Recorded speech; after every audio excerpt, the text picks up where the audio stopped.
Isinapubliko ng kampo ni Vice President Jejomar Binay ang kanyang Statement of Assets, Liabilities and Net Worth o SALN. Kasunod yan ng hamon ng mga kritiko na sumailalim sa lifestyle check ang Vice Presidente. Isa na rito si Attorney Renato Bondal na humamon din kay Binay na isapubliko ang SALN ng kanyang buong pamilya. Si Bondal ang isa sa mga nagsampa ng reklamong plunder laban sa Vice Presidente. Base sa mga ipinresentang dokumento ng isang miyembro ng staff ni Binay, 2.5 million pesos ang kanyang net worth nang una siyang maupo bilang alkalde ng Makati noong 1988. Pagsapit ng 2013, nasa 60 million pesos na ang net worth ni Binay.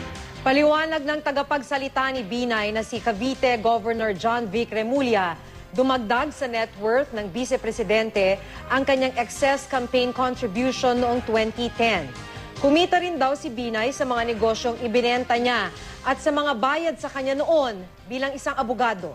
Ipinresenta rin ang pinagsamang kita ni Binay at kanyang may bahay maging ang mga binayaran nilang buwis.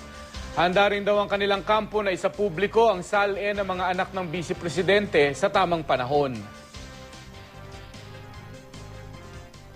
It has been reported that a lifestyle check must be undertaken by all those who aspire for higher office. So we thought that it'd be best that we do it first.